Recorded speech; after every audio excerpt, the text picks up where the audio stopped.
Assalamualaikum warahmatullahi wabarakatuh. Perkenalkan, nama saya Nilu Ica Adini dengan NIM S1S1221130. Tujuan saya membuat video ini adalah untuk menyelesaikan tugas mata kuliah pengenalan pola. Nah, untuk materinya yaitu di sini yaitu tentang the multi-layer perception and back propagation. Nah, di sini multi-layer perfection dan back propagation. Di sini adalah MLP terdiri dari satu lapisan masukan atau pastral, satu atau beberapa lapisan TLU yang disebut lapisan tersembunyi, dan satu lapisan TLU terakhir yang disebut lapisan keluaran atau bisa dilihat di gambar 10.7. Nah, lapisan yang dekat dengan lapisan masukan biasanya disebut dengan lapisan bawah, dan yang dekat dengan keluaran biasanya disebut dengan lapisan atas. Nah, di setiap lapisan kecuali lapisan keluaran mencakup neuron bias dan terhubung sepenuhnya ke lapisan berikutnya. Nah, bisa kita lihat di gambar di sini. Di sini ada input layer, hidden layer, dan output layer. Saya akan jelaskan yang pertama, yaitu tentang input layer. Nah, input layer di sini terdiri dari dua neuron, yaitu input X1 dan X2. Nah, simbol lingkaran hijau itu mewakili dari input dari data. Nah, ada juga satu node tambahan yang berdiri tetap, yaitu 1, atau disebut dengan bias unit. Nah, ini digunakan untuk meningkatkan fleksibilitas model. Selanjutnya yang kedua, yaitu ada hidden layer. Nah, di sini maksud hidden layer itu ada lapisan tersembunyi terdiri dari beberapa neuron atau dalam gambar ada 4. Di sini ada 4. Nah, masing-masing neuron menerima sinyal dari semua neuron di lapisan sebelumnya atau dari input layer. Nah, yang disebut dengan fully connected. Nah, di sini setiap neuron menghitung jumlah tertimbang atau weighted sum dari input ditambah bias. Lalu menerapkan fungsi dari aktivasi atau misalnya sigmoid ReLU. Nah, masuk ke layer ketiga, yaitu output layer. Nah, layer di sini menghasilkan output akhir dari jaringan. Nah, sama seperti hidden layer, setiap neuron output terhubung ke semua neuron di hidden layer. Nah, proses umumnya yang terjadi di situ misalkan di sini X1 dan X2 dikalikan dengan bobot weight terus dijumlahkan lalu melewati fungsi aktivasi.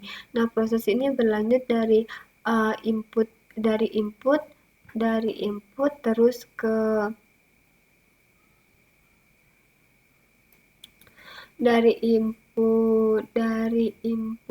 terus ke hidden. Setelah ke hidden dia akan ke output layer.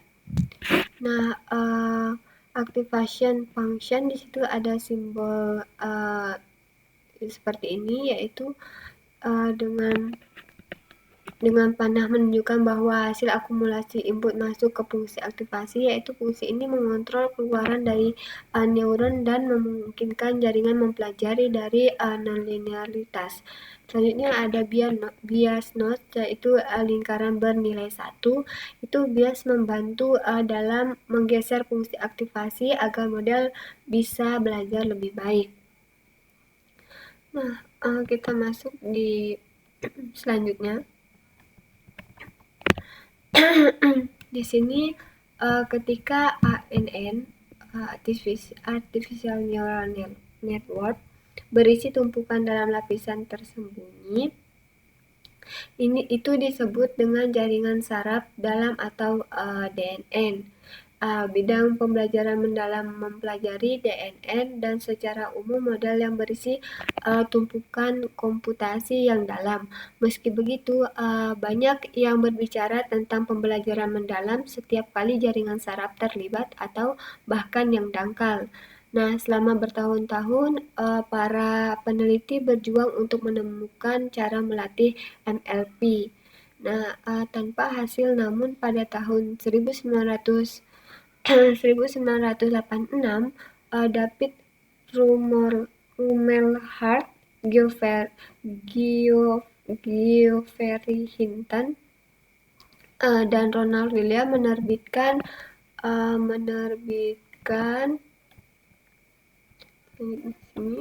menerbitkan yang memperkenalkan algoritma pelatihan backpropagation yang masih digunakan hingga saat ini. Nah, singkatnya ini adalah Grand Descent atau diperkenal pada bab 4. Nah, yang menggunakan teknik yang efisien untuk menghitung gradien secara otomatis hanya dalam dua lintasan melalui jaringan atau satu maju dan satu mundur. Nah, algoritma backpropagation mampu menghitung gradien kesalahan jaringan berkenaan dengan setiap parameter model tunggal. Nah, dengan kata lain, ia dapat mengetahui bagaimana setiap bobot koneksi dan setiap istilah bias harus disesuaikan untuk mengurangi kesalahan. Nah, setelah memiliki gradien ini, ia hanya melakukan langkah gradien descent biasanya dan seluruh proses diulang hingga jaringan konvergen ke solusinya. Nah, lanjut. Perhitungan gradien secara otomatis disebut dengan diferensiasi otomatis atau autodiff. Nah, ada berbagai teknik autodiff dengan kelebihan dan kekurangan yang berbeda. Nah, teknik digunakan melalui backpropagation disebut autodiff mode terbalik. Nah, teknik ini cepat dan tepat dan sangat cocok ketika fungsi yang akan didiferensiasikan memiliki banyak variabel. Nah, misalnya bobot koneksi dan sedikit keluaran. Misalnya, satu kerugian jika Anda ingin mempelajari lebih lanjut tentang autodiff, lihat di lampiran D. Nah, masuk di poinnya. Sekarang kita akan bahas algoritma ini secara rinci.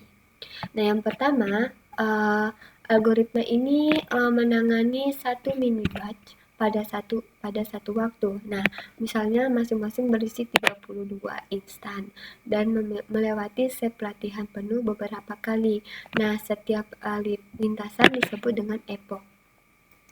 Yang kedua, setiap mini batch diteruskan ke lapisan input jaringan yang mengirimkannya ke lapisan tersembunyi pertama. Nah, nanti algoritma kemudian menghitung output dari semua neuron di lapisan ini atau untuk setiap instan di mini batch. Nah, hasilnya diteruskan ke lapisan berikutnya. Outputnya dihitung dan diteruskan ke lapisan berikutnya dan seterusnya hingga kita mendapatkan output dari lapisan terakhir atau lapisan output. Nah, ini adalah lintasan maju persis seperti membuat prediksi output dari lapisan terakhir. Membuat prediksi kecuali semua hasil antara dipertahankan karena diperlukan untuk lintasan mundur. Nah, selanjutnya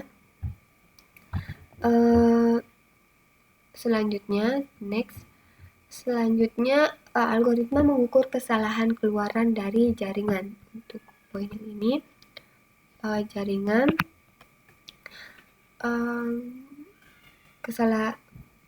selanjutnya algoritma mengukur kesalahan keluaran jaringan atau yaitu ia menggunakan fungsi kerugian yang algoritma mengukur membandingkan keluaran yang diinginkan dan keluaran aktual jaringan, dan mengembalikan beberapa ukuran kesalahan. Nah, kemudian ia akan menghitung seberapa besar setiap koneksi keluaran berkontribusi terhadap kesalahan. Nah, hal ini dilakukan secara analitis dengan menerapkan aturan rantai atau mungkin aturan paling mendasar dalam kalkulus yang membuat langkah ini cepat dan tepat. Seperti itu. Next, selanjutnya ini untuk yang tadi selanjutnya. Untuk selanjutnya yang ketiga.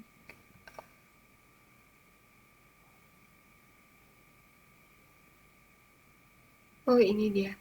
Ini untuk poin ketiganya.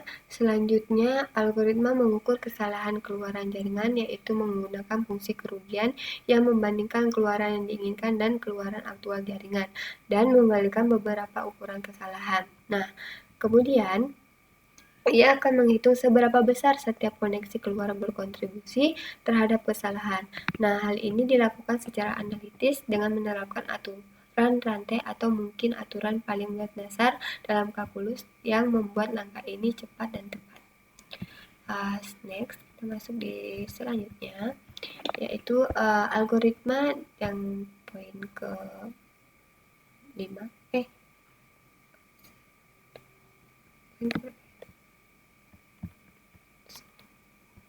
Poin kelima. Yang poin kelima yaitu algoritma kemudian mengukur seberapa besar kontribusi galat ini berasal dari setiap koneksi di lapisan di bawahnya.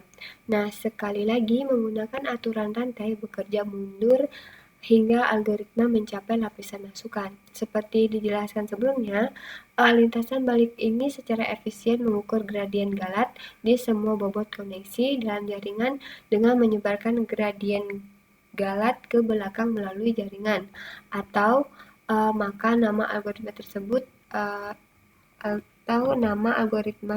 berasal. Selanjutnya, di akhirnya, algoritma melakukan langkah gradient descent untuk mengubah semua bobot koneksi dalam jaringan menggunakan gradien galat yang baru saja dihitung. Nah, algoritma ini sangat penting. Paragraf selanjutnya, algoritma ini sangat penting sehingga perlu diringkas lagi untuk setiap contoh pelatihan. Nah, algoritma backpropagation pertama-tama membuat prediksi atau lintas maju dan mengukur galat, kemudian melewati setiap lapisan secara terbalik untuk mengukur kontribusi galat dari setiap koneksi atau lintasan terbalik, dan akhirnya mengubah bobot koneksi untuk mengurangi galat atau langkah gradien descent-nya. Nah, penting untuk menginisialisasi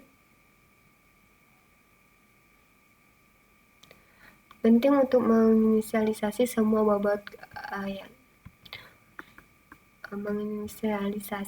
bobot koneksi lapisan tersembunyi secara acak, atau pelatihan akan gagal.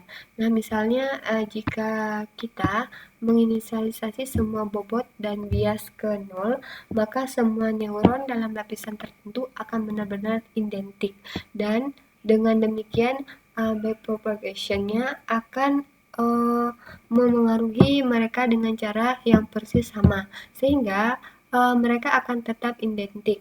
Nah, dengan kata lain, meskipun memiliki ratusan neuron per lapisan, model Anda akan bertindak seolah-olah hanya memiliki satu neuron per lapisan. Nah, model tersebut tidak akan terlalu pintar jika Anda menginisialisasi bobot secara acak dan merusak simetri dan memungkinkan backpropagation untuk melatih tim neuron yang beragam. Maksud di selanjutnya, paragraf selanjutnya, ini agar algoritma ini berfungsi dengan baik, para penulis membuat perubahan penting pada arsitektur NLP.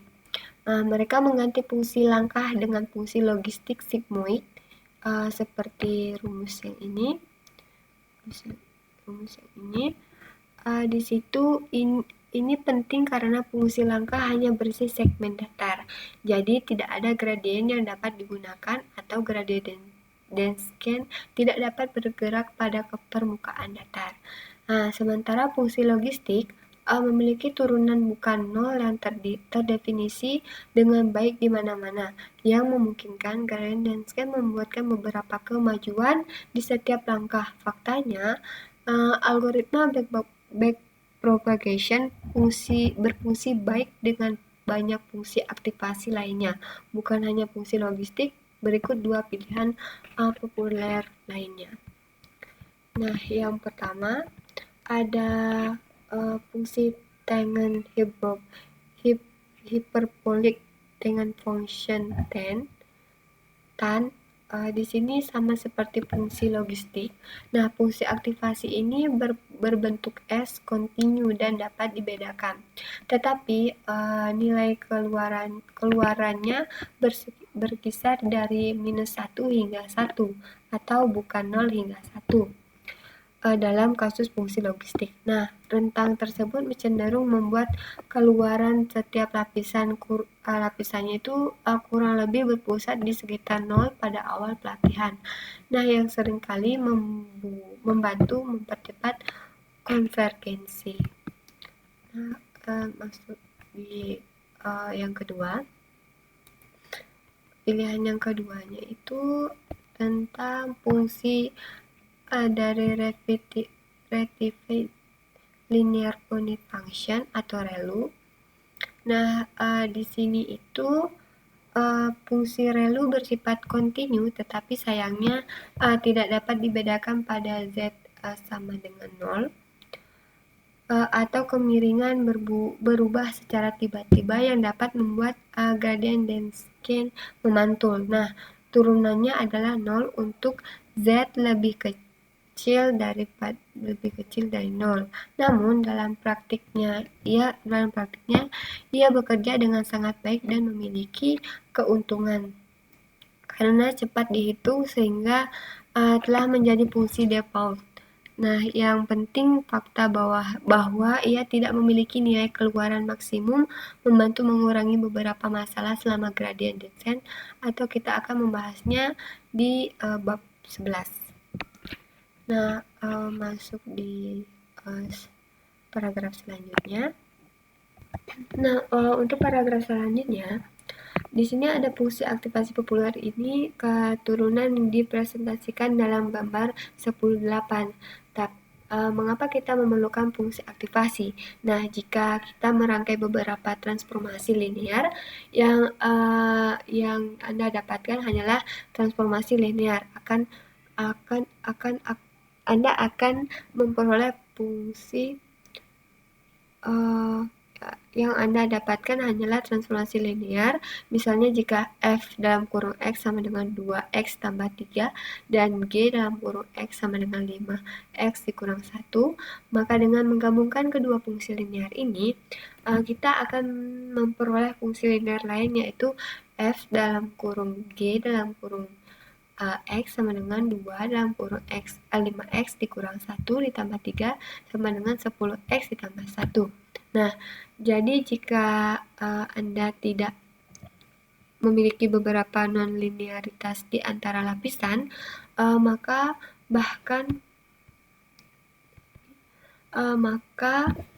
bahkan tumpukan lapisan yang dalam pun setara dengan satu lapisan dan tidak dapat memecahkan masalah yang sangat rumit. Dengan itu, sebaliknya, DNN yang cukup besar dengan aktivasi nonlinear secara teoritis dapat memperkirakan fungsi kontinu apapun. Nah, sekarang kita masuk grafik dari aktivasi function and derivation. Nah, di sini itu membandingkan fungsi. Di sini ada dua grafik, yaitu membandingkan fungsi aktivasi atau activation function dan turunannya, yaitu derivatives, yang umumnya digunakan dalam jaringan saraf tiruan atau neural network. Diagramnya itu dibagi dua. Yang kiri untuk activation function. Di situ menampilkan bentuk grafik dari 4 fungsi aktivasi berbeda. Yang pertama yaitu ada step atau function yang berwarna merah. Nah, di situ nilainya langsung berpindah dari 0 ke 1. Dari 0 ke 1 tidak digunakan lagi dalam praktik karena tidak terdiferensiasi sehingga tidak cocok untuk backpropagation. Nah, yang kedua ada sigmoid. Di situ sigmoid digambarkan dengan hijau putus-putus. Nah, di situ rumusnya sigma dalam kurung x sama dengan frac dalam kurung 1 tambah e x minus x. Nah, outputnya diantaranya itu 0,1. Masalahnya itu vanishing gradient atau turunan sangat kecil di nilai ekstrim. Selanjutnya ada untuk tan dia berwarna biru. Nah, di situ lebih baik dari sigmoid karena nilainya 0 di tengah. Masih bisa terkena masalah vanishing di vanishing gradient. Selanjutnya ada relu untuk ungu titik garis. Nah, di situ cepat dan populer karena tidak mengalami vanishing gradient untuk nilai positif. Nah, masalahnya di situ dit neuronnya atau output selalu 0 jika inputnya negatif. Selanjutnya kita beralih ke sebelah kanan untuk derivatives atau turunannya. Di situ turunannya itu digunakan dalam backpropagation untuk memperbarui bobot. Yang pertama, yang seperti yang pertama tadi yaitu ada step function, yaitu tidak memiliki turunan yang berguna atau turunan 0 di mana-mana. Tapi dia tidak terlihat dalam grafik. Nah, sigmoid turunan kecil di ujung-ujung yang memperlambat pembelajaran. Yang ketiga ada tan. Nah, tan yaitu turunan paling tinggi di titik 0 menurun ke ekstrim. Nah, di sini ada relu, turunannya itu 1 untuk x lebih besar dari 0 dan turunan 0 untuk x length 0. Nah, mudah dihitung tetapi bisa membuat neuron mati atau selalu 0 jika input negatif terus. Nah, di kesimpulannya tan dan relus itu lebih umum digunakan daripada dari sigmoid dan step. Nah, relu paling banyak dipakai untuk hidden layer karena performanya dalam jaringan dalam deep network bentuk turunan penting untuk menentukan bagaimana bobot diperbarui selama training. Nah, kita masuk di regression MLP. Nah, untuk regression MLP di sini yang pertama, MLP dapat digunakan untuk tugas regresi jika Anda ingin memprediksi satu nilai atau misalnya harga rumah, mengingat banyak fiturnya, maka kita akan hanya memerlukan satu neuron keluaran, yaitu keluarannya adalah nilai yang diprediksi untuk regresi multivariat atau yaitu untuk memprediksi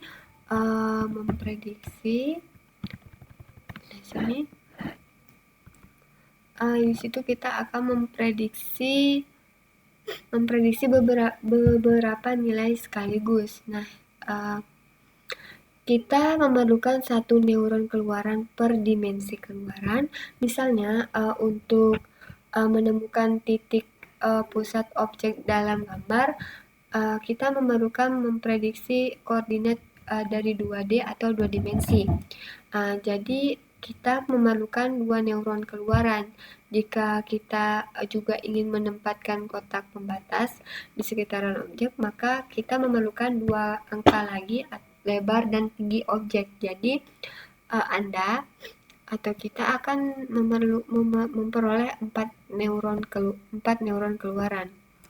Nah, masuk di sini secara umum itu saat membangun NLP untuk regresi kita tidak ingin menggunakan fungsi aktivasi apapun untuk neuron keluaran, sehingga neuron bebas mengeluarkan rentang nilai apapun jika Anda ingin menjamin bahwa output akan selalu positif. Maka kita dapat menggunakan fungsi aktivasi relu di lapisan output atau Anda dapat menggunakan fungsi aktivasi surplus yang merupakan varian halus dari relu surplus dalam kurung Z sama dengan log 1 tambah X dalam kurung Z. Nah, di sini nilainya mendekati 0 ketika Z negatif dan mendekati Z ketika Z itu positif. Nah, terakhir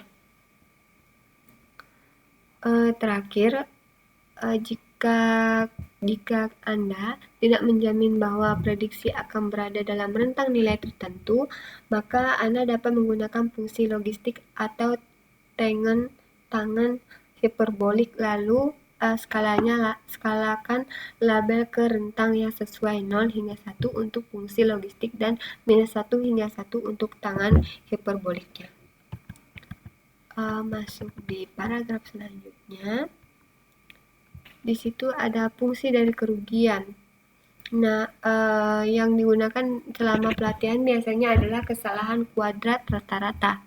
Tetapi, jika Anda memiliki banyak outlier dalam set pelatihan, Anda mungkin lebih suka menggunakan kesalahan absolut rata-rata atau Anda dapat menggunakan kerugian Haber yang merupakan kombinasi dari keduanya.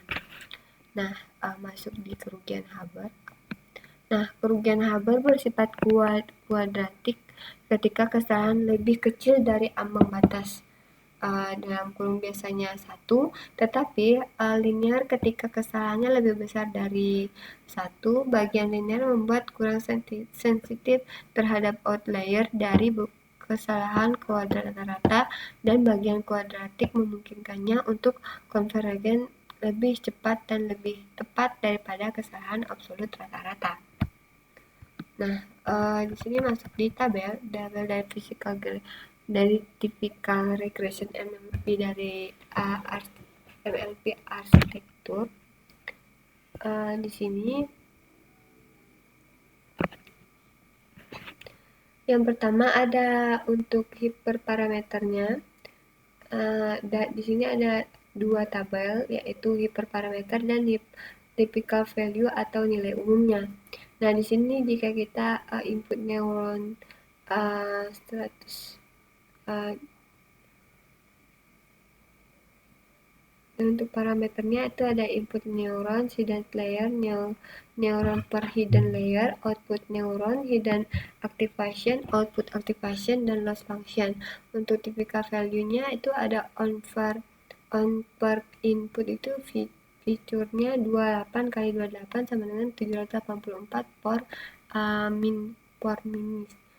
means. Selanjutnya ada depend on the problem atau but typical 1 sampai 5 to 5.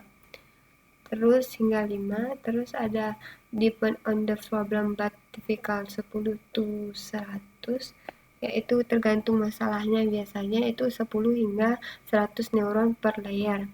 Selanjutnya ada 1 neuron per dimensi target, biasanya 1 untuk regresinya. Terus ada umumnya menggunakan ReLU atau SeLU untuk set normalizing linear unit. Terus selanjutnya ada non, itu jika output bisa negatif atau positif. Terus ReLU-nya yaitu ReLU soft plus itu jika hanya positif.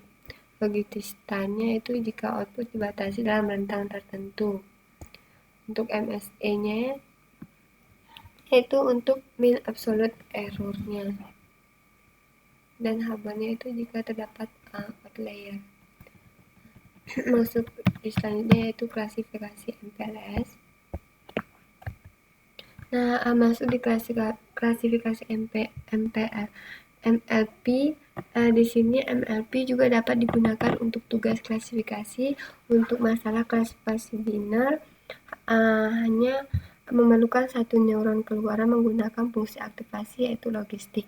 Nah, keluaran akan berupa angka antara 0 dan 1 yang dapat Anda artikan sebagai estimasi probabilitas kelas positif.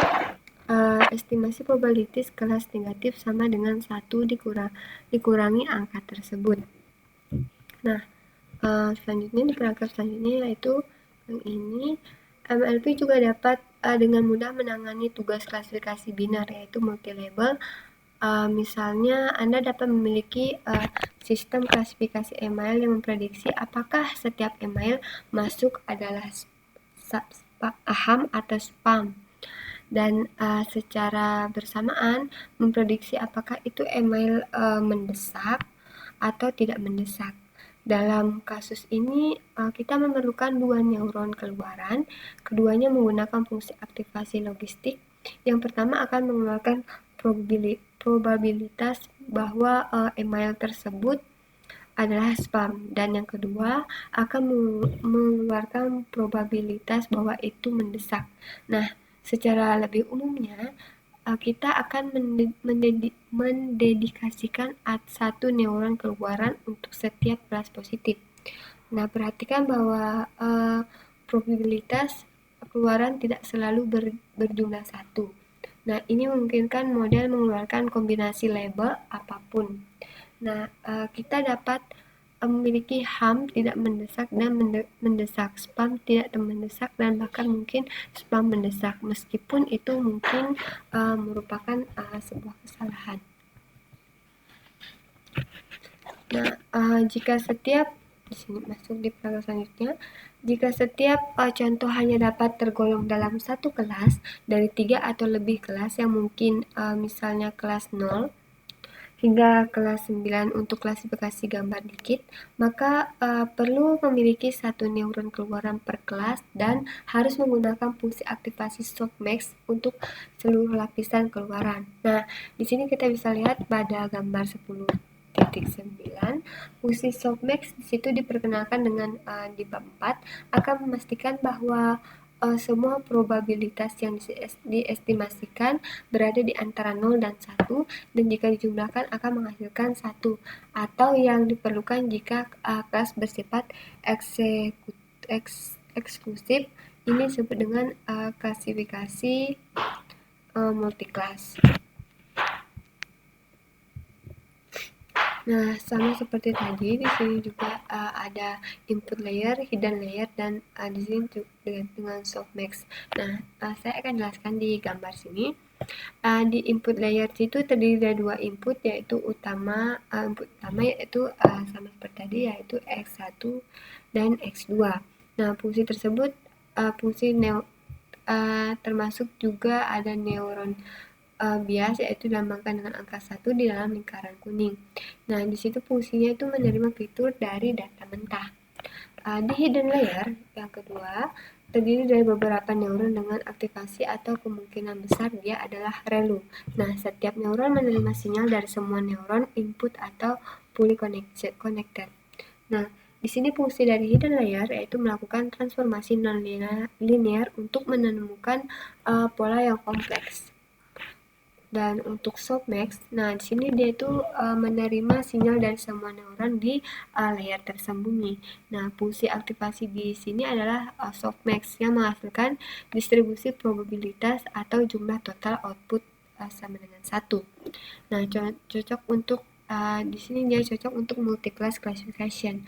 Nah, nanti outputnya itu menunjukkan probabilitas bahwa input termasuk ke dalam masing-masing kelas. Nah, dari prosesnya di situ input X dan X1 dan X2 dan bias masuk ke hidden layer, terus hidden layer menghitung kombinasi linear dan menerapkan aktivasi ReLU. Nah, nanti output dari hidden layer dikirim ke output layer. Setelah itu output layer menggunakan softmax untuk menghasilkan probabilitas dari klasifikasi tersebut. Nanti tujuannya itu untuk mengenali angka dari gambar untuk klasifikasi jenis bunga atau deteksi sentimen positif, negatif, dan netralnya.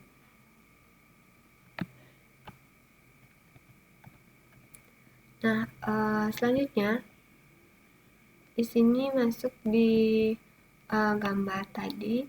Di sini kita masuk di tabel. Nah, masuk di tabel di sini yaitu ada hyperparameter, ada binary classification, multi-binary classification, dan multi-class classification. Nah, di hyperparameter di sini ada input and hidden layer. Di situ ada output neuron, ada output layer activation, dan loss function. Di binary classification ada same as regression, ada satu logistic cross entropy Terus di multi-binary classification ada same as regression, satu per label, logistik, dan cost entropy. Terus ada same as regression, satu per class dan softmax. Terus ada cross intervention. Nah, di sini dia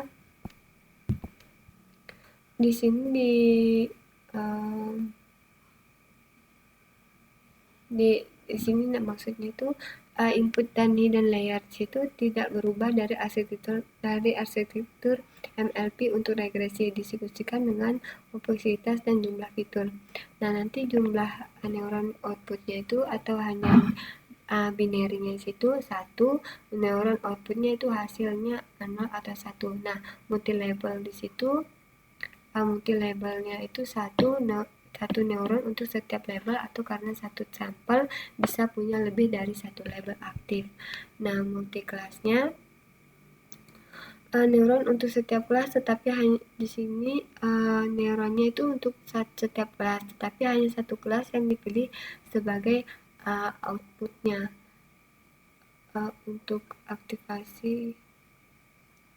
Untuk aktivasi outputnya, binary dan multi-label menggunakan logistik sigmoid. Logistik sigmoid,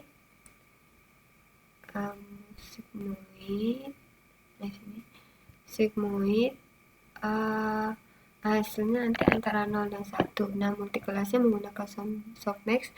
Nanti hasilnya adalah distribusi probabilitas ke semua kelas. Loss functionnya, semua jenis klasifikasi menggunakan cross entropy loss, namun implementasinya bisa sedikit berbeda tergantung pada jenis tugas dari klasifikasi tersebut. Nah, lanjut. Sebelum kita melanjutkan, kita disarankan untuk mengerjakan latihan 1 di akhir bab ini akan menggunakan berbagai arsitektur jaringan saraf dan memvisualisasikan outputnya menggunakan TransFlow Playground. Nah, ini akan sangat berguna untuk lebih memahami LLP, termasuk efek dari hiperparameter atau jumlah lapisan dan neuron fungsi aktivasi dan lainnya. Nah, sekarang kita memiliki semua konsep yang Anda butuhkan untuk mulai mengimplementasikan MLP dengan keras. Nah, sekarang kita masuk di implementasi MLP with Keras. Nah, di sini Keras adalah API pembelajaran mendalam tingkat tinggi yang memungkinkan Anda membangun, melatih, mengevaluasi, dan mengeksekusi semua jenis jaringan saraf dengan mudah. Nah, dokumentasi atau spesifikasi tersedia di https://keras.io. Mengimplementasikan referensi yang jumlah disebut dengan keras dikembangkan oleh Francis Collett sebagai bagian dari proyek penelitian 13 dan dirilis sebagai proyek sumber terbuka pada bulan Maret 2015. Nah, implementasi ini dengan cepat mendapatkan popularitas karena kemudahan penggunaan, nah fleksibilitas dan desainnya yang indah.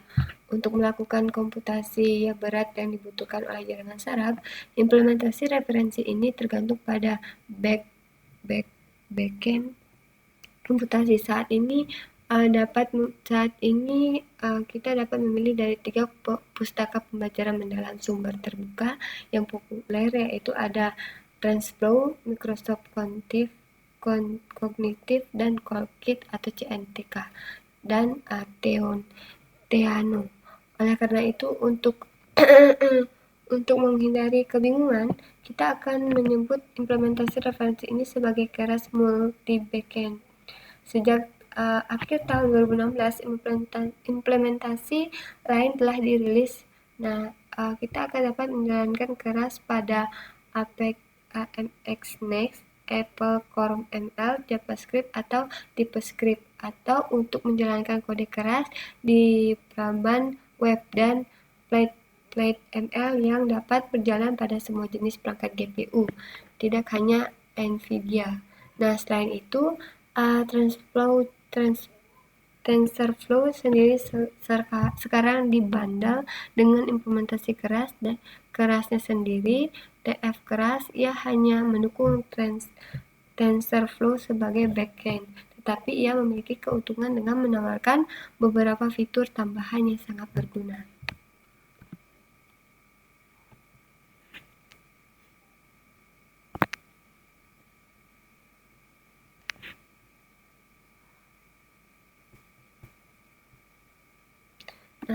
Lanjut di sini ya. API Data Transflow yang memudahkan pemuatan dan pemrosesan data secara efisien. Karena alasan ini, kami akan menggunakan TF keras dalam buku ini untuk menggunakan fitur khusus TensorFlow. Jadi kode tersebut akan berjalan dengan baik pada implementasi kelas lainnya, juga setidaknya dalam Python, dengan hanya sedikit memodifikasinya seperti mengubah dari importnya. Mungkin itu saja penjelasan materi saya untuk mata kuliah pengenalan pola. Jika ada salah kata mohon dimaafkan. Saya akhiri dengan ucapan billahi taufiq wal hidayah. Wassalamualaikum warahmatullahi wabarakatuh.